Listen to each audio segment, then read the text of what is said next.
Hello, everyone, and welcome back to another edition of the Penscast Mailbag. I am your host, Garrett Bahana. As always, alongside me, fellow contributing writer at Pennsburg.com and co-host of the Penscast Mailbag, it's Robbie Noggle. Robbie, how have you been since last week's mailbag? Really, how have you been since our last podcast? Pretty good. Can't complain too much. Like we said before we started recording, basically same old, same old. Everything here has been pretty much the same. We can't complain too much, and it's good to get back and get back to the mailbag and answer some questions. So this week we have seven questions in this week's mailbag, all from Brian. So Brian, I know you're probably listening. You've become a very dedicated listener over the last several months. So I'd like to send a personal thank you for basically constructing this week's entire mailbag. So thank you again to Brian again if you're listening. If you want to be like Brian, if you want to submit seven questions of your own, you can do so by following the Skating Penguin Network on Twitter at PenguinsFFSN, and follow Fans First Sports Network on Twitter as well at FansFirstSN to get all sorts of great, maybe even different podcasts. If you're a fan of the Pittsburgh Pirates, I know there is a Pittsburgh Pirates podcast that's now affiliated with Fans First Sports Network as well. The Pittsburgh Steelers with the NFL Draft coming up. If you're a Steelers fan, the Steel Curtain Network is affiliated with Fans First Sports Network as well. So I really like the momentum that we are getting with the Skating Penguin Network and Fans First Sports Network as well. But Robbie, let's dive into it. Let's answer all of Brian's questions. We'll start with question number one. Brian wants to know, Robbie, what is the worst contract in NHL history? The first one that came to his mind was goaltender Rick DiPietro. Whatever contract Jeff Carter currently has. DiPietro is a really good example. DiPietro, I mean, if you were a hockey fan back in those days, I mean, we're getting way back. We're going in the way back machine here, but Rick DiPietro had the makings of basically the future of goaltending in the NHL. He was going to be the next stud in between the pipes, and a couple injuries after he signed a mega deal basically, and he was supposed to be the future for the Islanders and really as a Vezina kind of caliber goaltender, and then injuries. That's basically what it was. It was just injuries after injuries. They piled up, and he never really amounted to anywhere near what he was projected to be. And it's unfortunate, and because the injuries aren't really something. I mean, that's something that happens. It wasn't like he was just bad. He just couldn't stay on the ice, and that's really unfortunate. And of course, if you're a Penguins fan, you remember kind of the end of Rick DiPietro's career when he took the punch to the face from Brent Johnson. I believe he broke his eye socket on that punch, and that kind of was basically the last we ever really heard of DiPietro. He may have popped back into the NHL a little bit for like just a little bit after that, a start here or there, but never really amounted to anything.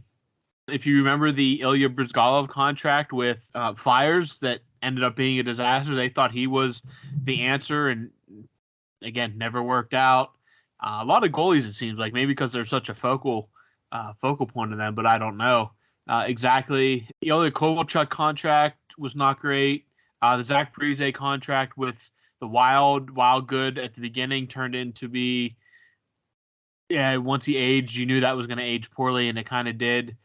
The worst in history, I mean, there's so much. It's so much different now with a cap system where you can't really afford to completely blow a contract. The Andrew Ladd contract with the Islanders is a disaster.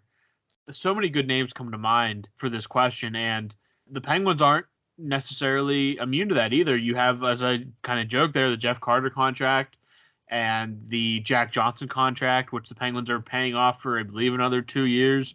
And now they soaked in the Michael Granlund contract. So the Penguins have a bevy of hilariously bad contracts on the books right now that I wouldn't say the worst in NHL history, but they're pretty bad for the current situation. But the DiPietro one's a great example because it combines just a completely abhorrent amount of years, an insane amount of money, and kind of a guy that was projected to be a future star in the league just flaming out. And again, not necessarily all his fault, but the DiPietro ones definitely I can see why they came to Brian's mind right off the bat, because it is such a albatross of a contract that even all these years later, it's hard to really find anything that compares to it. But again, your kind of your recipe for bad contracts are mediocre player, long term, and a lot of unnecessary money. And it happens from time to time, and you just hope it doesn't happen to your team. Cross your fingers. So hopefully the Penguins can get out of some of this garbage they're currently in. But worse in NHL history, the DiPietro one's definitely up there. The Kovalchuk one, though he was productive for the Devils, that kind of it just ended poorly with him going to the KHL in Russia, though he did come back for a little bit. It was just never going to end well. And yeah, I mean, there's a lot of good candidates for this, but I have to agree with Brian that the DiPietro one probably tops the list. Question number 2. Again, all these questions are from Brian, so this one's for Garrett. I'd like to follow up on what you guys were saying on Friday's show, that'd be last week. It's a weird time, and maybe it's because we've been spoiled with success for almost 20 years, but definitely more excited for this offseason to see the moves that could come and should come more than possibly keeping the playoff streak alive. I guess it would depend on who you talk to and what they want when we talk about the Penguins. Some people I know, probably most people would probably want the postseason streak to stay alive rather than a lottery pick with a minuscule chance, a decimal chance of getting Connor Bedard. But I don't know. I mean, I remember I got really grumpy on Friday's show because I was just frustrated at continually talking about Ron Hextall's shortcomings as general manager. And hopefully, like Brian said, and like Robbie believes, that we're nearing the end of his tenure as general manager. But I have to agree with Brian because we have been spoiled. A lot of people I don't think either realize that or really stop to think about what we've accomplished for the Pittsburgh Penguins as fans, as the team, for the last 20 years. Even going back to the first cups that they won in 91 and 92, how spoiled we've been for 30 years? They're almost 35 years, if my math is right. So the playoff streak is one thing. I'm sure all of the players are fighting their damnedest to try and keep it alive, to try and just punch a ticket to the dance, and maybe Crosby gets hot. Maybe one of the goalies gets hot, and you can steal a couple of games, and we'll see what happens. If you can win a game 2-1 or 3-2 or 4-3, we all know, unless you're a first-time viewer, postseason hockey, playoff hockey is officiated differently. It's played differently than regular season hockey. Not in the literal sense of the rule book changing, but just with the way the importance of the games, the referees are known to call the game differently. It's just a different atmosphere that you can't replicate throughout the regular season. So as I sit here now, maybe it's because I am a pessimist and would I want the postseason streak to continue? Yeah, but at this point, if it meant that we could get rid of Ron Hextall faster, I'd probably rather take the draft pick, even if it's not Connor Bedard. Give me the lottery pick so that we can get rid of Hextall. And much like the Boston Bruins did last offseason, I don't believe next season is going to be the final year. I don't think that is just going to happen overnight, where Crosby, Malkin, and Letang just all of a sudden stop playing at elite levels, because all three of them have done that this season. So I would rather hedge my bets and hope for a positive change, a new general manager, hopefully someone who can properly allocate the 20-something million in salary cap space. And we do have a question. Brian did ask a question about that. We will answer that one momentarily. But yeah, as of right now, as negative as that sounds, they haven't been an impressive team this year. They haven't impressed me really once. If they get into the postseason, most people are predicting that they'd be out in the first round anyway in 5, maybe 6 games. So at that point, give me the higher lottery pick, and it's going to sting in the short term, but ideally the hope is that in the long term, maybe it would have better, more positive results for the team. So that's what I would rather have. I would rather have the postseason streak come to an end and having the lottery pick so that we can be set up heading into next season with perhaps more success. Question number 3, and as we were just talking about it, here's question number 3 regarding the general manager. Robbie, what are our options as a replacement for Ron Hextall? In your opinion, does any one guy really stand out head and shoulders above the rest for what could be the Penguins' next general manager?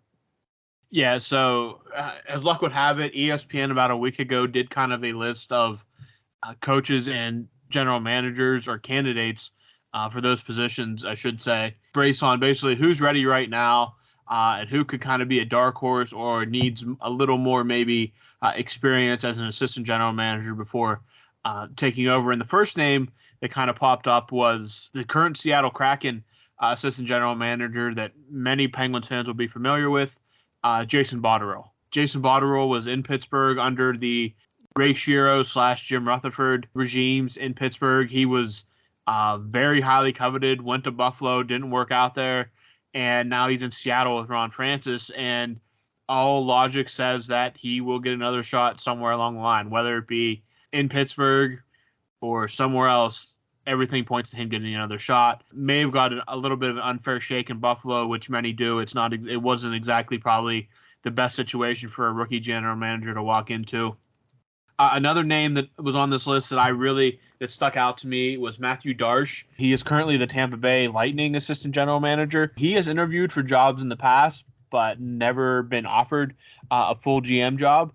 And anybody that seems to be involved with Tampa Bay, I think, is maybe worth taking a run at if they want the job, because Tampa Bay is a top-class organization the way it's built from top to bottom. You've seen the talent that's come through there, the consecutive Stanley Cups, again, kind of like the Penguins, there's probably 1, 2, 3, 4, at least 4 surefire Hall of Famers on that team between Vasilevsky, Stamkos, Hedman, and Kucherov. And again, most of those guys are homegrown. Again, Hedman, Stamkos, obviously, were top 3 picks, but Vasilevsky, homegrown, Kucherov, homegrown. Guys like Point were homegrown. Sergachev, yeah, they traded for him, but for the most part, he developed in that system. So a lot of good things have come out of there, and he is mentored under Steve Yzerman and their current general manager, where the Cups have come from. So that's a name to keep in mind if and when the Penguins do make a general manager move this offseason. Getting into some other ones they mentioned Megan Duggan, who was a former United States Olympian with the women's side, and Cami Granato, who is the son of former Penguins assistant coach Tony Granato, who is currently with the Vancouver Canucks as an assistant general manager. You never know. One thing that really sticks out to me, and one thing that I'd want them to focus on, is rebuilding the analytics department, the hockey ops department. It was so successful in the early years of Jim Rutherford before Rutherford decided to kind of tear it all apart and go beefy, because Tom Wilson was so far inside his brain that he felt like he had to find a solution, and kind of threw that entire philosophy of what won them the Cups out the window and rebuild, get focused on the analytics. There's a lot of good brains out there. Even your general manager doesn't have to be like the top analytics guy, but a guy that trusts in them enough to build up the hockey ops department to make it a key component of the front office. Because whether or not you like talking about analytics in hockey, you can't deny that it's a crucial or an integral part of the game. Today, it's everywhere. You can't get away from it, and it is going to be like that going forward. And in fact, it's just going to get more and more integral as the game continues to modernize. So a lot of good names. I really like. I was doing some reading on Matthew Darche.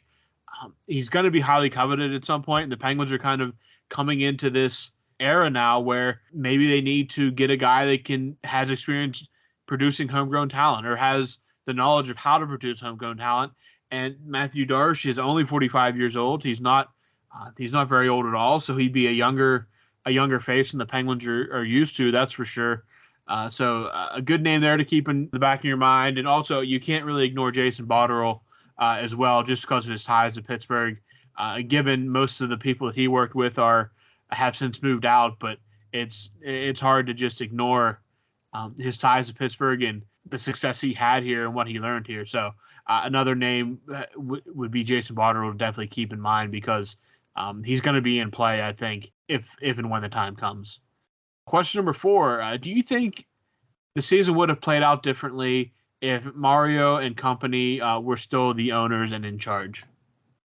I don't think you would have seen anything up to this point. I think if Mario and Burkle, they were still in charge, changes were likely to happen during this upcoming offseason. I never got the sense that even though Lemieux was a hockey guy, even though he has been around the game, he's certainly been around Ron Hextall.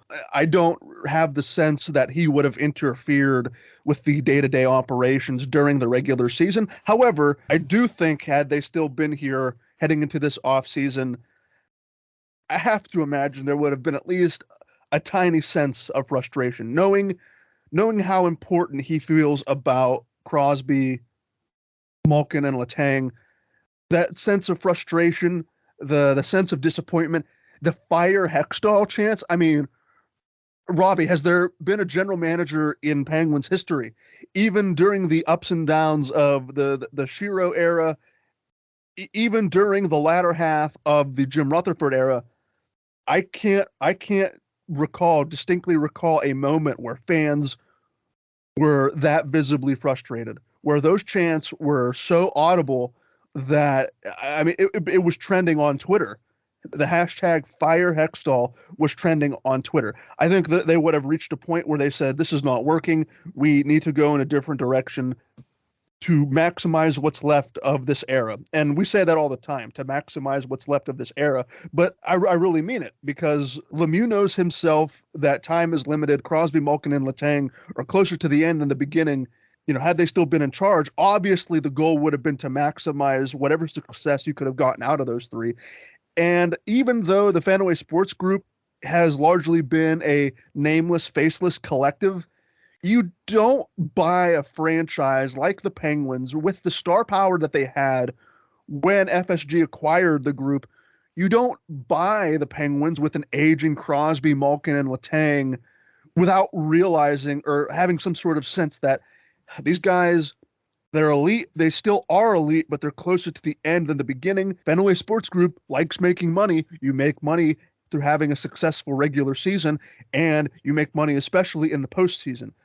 They are no strangers to their successes with the Boston Red Sox and Liverpool FC having success under their ownership. So the more I think about it, all roads lead to the termination of Ron Hextall. But again, those are just hunches. That's a hunch from me and a hunch from Robbie. But if Mario and Burkle were still in charge, I have to imagine that the end result, what we're likely to see this summer, would have probably happened either way, whether it was Mario owning the Penguins or FSG owning the Penguins. I think all roads do eventually lead to a replacement at the general manager position.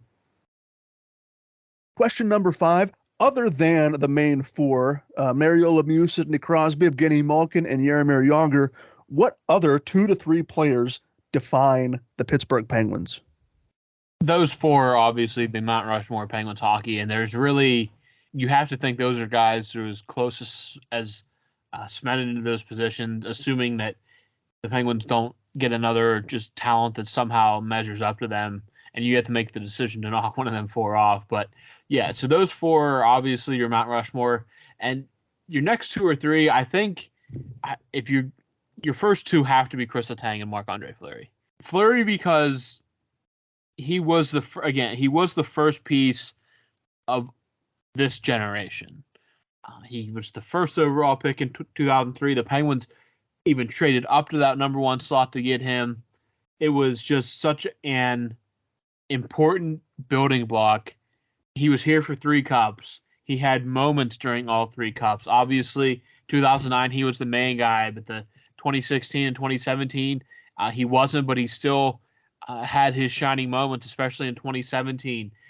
The fan base has never really stopped loving him, and he's never really stopped loving Pittsburgh, and he still has the friend group here in Pittsburgh with Malkin, Crosby, and Letang. So Fleury is just such an integral piece of what this franchise, the turning point in this franchise after so many dark years. And I mean, he went through some of the dark years as well, coming in that early. But so Fleury has to be one. Letang, and you saw it on Sunday night against the Flyers, what he meant.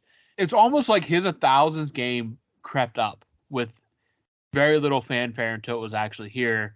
And again, I saw it pointed out on Twitter. What people have to remember about him is he wasn't preordained like Fleury, Crosby, Malkin.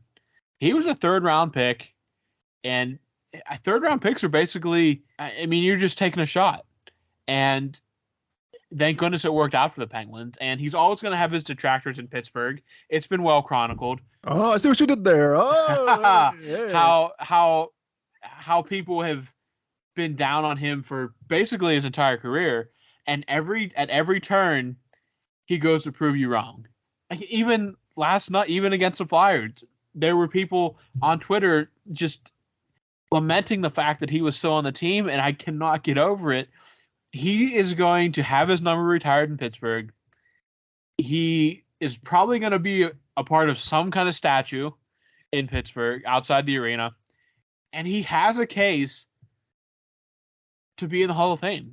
He is the best defenseman in Penguins history, which is really saying something considering that Paul Coffey and Larry Murphy both played for the Penguins. Sergei Gonchar played for the Penguins. Jack Johnson played for the Penguins. Jack Johnson right up there as well. It's phenomenal what he's meant, and he's been, and this kind of gets into another question that we hear a little bit later, is he is still underrated and underappreciated in Pittsburgh, and I don't know if he's ever going to fully, from the diehards like me, you, the team at Pennsburg, and the guys that really follow the team and have for years. Yeah, we know what he means, and we appreciate how much he has contributed to this generation of Penguins hockey, and fully believe that he is the third head of the three-headed monster, so to say. But I don't think he'll ever get that full appreciation that he deserves, and that's really unfortunate. But I think you saw on Sunday night how much he means to this franchise. The Penguins spare no expense when it comes to honoring those guys. They've done so well with what is now 3,000 game players, which is freaking remarkable, especially for Crosby and Letang. When you think back about Crosby with his concussions and neck issues, and Letang with strokes and all this other stuff that's gone on, and he had that neck injury in 2017 that he had to get fused. Could have been a potential career jeopardizing injury as well. And 1,000 games, it's incredible. And yeah, and then the third player, if you want to do three, to me, it's between three different guys, and that's Ron Francis, Paul Coffey, and Kevin Stevens. And Coffey came, he was the first sign that, okay, we're going to compete. The first superstar that Mario played with in Pittsburgh. Francis was the missing piece that put them over the edge and basically helped put together some of the greatest years in franchise history. And Stevens was just kind of defined what the Penguins were all about. So if you want to do a second Mount Rushmore, I would say Letang, Fleury, Paul Coffey, and I would give the nod to Francis just because, I mean, he's Ron freaking Francis. Another thing, I was going to answer this question a bit different, but Brian did specify players. If I was picking 3 or 4 people in the franchise that define the organization, I'd probably still put Fleury and Letang there, but I'd also have to put in probably Mike Sullivan and Bob Johnson as my fourth, because those two guys have obviously, Johnson was the one that basically made them a champion, and Sullivan's the only coach to win 2 Stanley Cups in franchise history, and kind of was the turning point of the second half of the Crosby Malkin era. So really good question that you can go a bunch of ways with. It just kind of, again, gets back to how spoiled we are that the decisions on stuff like that can be very difficult. Question number 6. Can we give Josh Yohe and Jesse Marshall a little appreciation for their great work and analysis? You don't have to ask me to sing the praises of both Jesse Marshall and Josh Yohe, both of whom have been guests on this very podcast when we were affiliated with Pennsburg officially in an official capacity. However, I know that both of them have been incredibly gracious with their time to us. They've been incredibly easy to work with. Josh specifically, I believe we've had him on the podcast twice. He has been so incredibly gracious with his time because I'm sure when we asked for him to appear on the podcast, I think it was around trade deadline time a couple of years ago. And I'm sure he's getting quite a few media requests as one of the more notable beat writers for the Athletic, especially within their NHL and Penguins coverage. So I can't say enough good things. I don't know if Josh or Jesse listen to this podcast at all, but if they do, I absolutely want them to know that their work does not go unnoticed by myself, and I always make sure to give credit to where it is due. They produce some tremendous content for the Athletic, and what I will say is I will look into my crystal ball. If there is a general manager change, if there is something to that extent this offseason, what I can guarantee is that we will have one of them, one of either Josh Yohe or Jesse Marshall, on an episode of the podcast later this summer to get some of their perspective, some of their insider information, because they are obviously very plugged into the daily happenings of the Penguins. So if something crazy does happen like that later this summer, you can guarantee Robbie and I will be here to break it down, but I can guarantee you that we will get the expertise of either Josh Yohe or Jesse Marshall. They have been tremendous to work with in the past. Again, so gracious with their time. I'm sure they handle quite a few media requests throughout the season. And to come on this podcast when it was just a fledgling little thing affiliated with Pennsburg, and to give this podcast some legitimacy and credibility for that, I will forever thank them for lending some of their insight and their reputation to this little podcast and the audience that we've continued to grow over the last couple of years. So both Yohe and Jesse, they are tremendous, and I can't thank them enough for what they've done for this podcast and the tremendous content that they continue to put out day in and day out with the Athletic. Question number 7, our final question of this week's mailbag.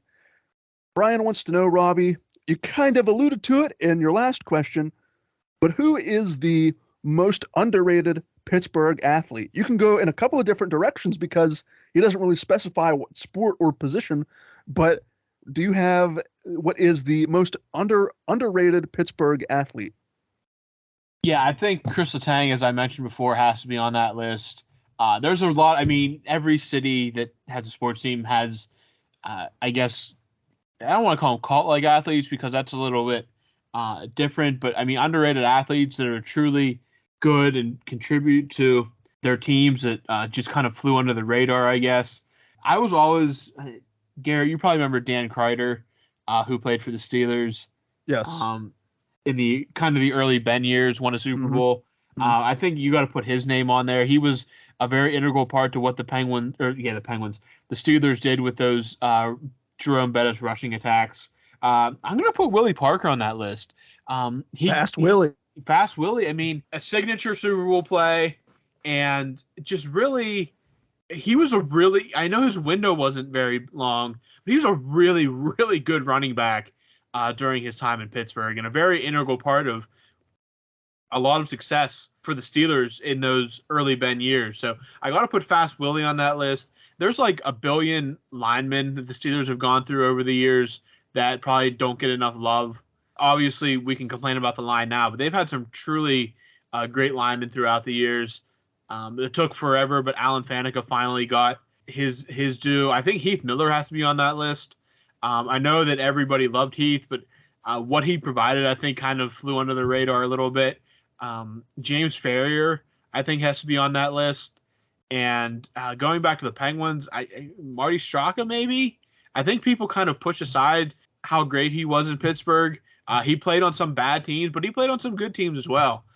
So you can't really just completely sweep him aside. A lot of great guys on the early Stanley Cup teams as well that contributed. Phil Bourque, Bob Airey. I don't know how underrated they were, but key points that kind of people may skim over. The Pirates, the problem with the Pirates is there have been underrated players. They've just been so bad for so much of my life that it's really hard. Like, okay, Andrew McCutchen was obviously a superstar in Pittsburgh, and you can't really say too much, but I guess guys like Russell Martin and Francisco Cervelli. What about A.J. Burnett? Would you throw A.J. Burnett in there? He was such a personality that I don't know if I'd put it, just because he was such a personality. Like, he came in with a huge pedigree. Like, he was a great pitcher. He had played for the Yankees. He had thrown a no-hitter. He had won a World Series. So I don't know if I can really put A.J. Burnett on that list, but I will put, like, Francisco Cervelli and Russell Martin on those lists because they play a hard position, and they were, again, fan favorites and provided a ton of great memories and contributed to what was a very short stint, but a very good stint of Pirates history in the modern era, which I think, if you've probably never seen the city like that, and hopefully, fingers crossed we get to see it again someday, but underrated, Letang's obviously the one that sticks out, and that's why I mentioned him in the earlier question, just because he just feels underappreciated by this fan base for what he's accomplished. So there's a lot of great options in Pittsburgh. Yeah, you can pick from for every sport, but yeah, good question, because that's something that we could talk about for hours. We go through rosters and stuff, but a lot of great options for that question. Alrighty, with that, we have completed this week's mailbag, and we have completed this week's edition of the Penscast Mailbag episode. Again, if you'd like to contribute to future editions of the Penscast Mailbag, you can do so by following the Skating Penguin Network on Twitter at PenguinsFFSN, and follow Fans First Sports Network on Twitter as well at Fans First SN. Well, this episode will go live on Tuesday, April 4th, and we will be back later in the week as the Penguins begin their final stretch of games, as we wait and see if they can officially clinch a postseason berth or if they will be in the lottery for Connor Bedard. So we will be back later in the week to break down the latest happenings around the Penguins. Until then, I have been Garrett Bahana for Robbie Noggle. Thank you so much for listening to this edition of the Penscast Mailbag, and we will talk to all of you again very soon.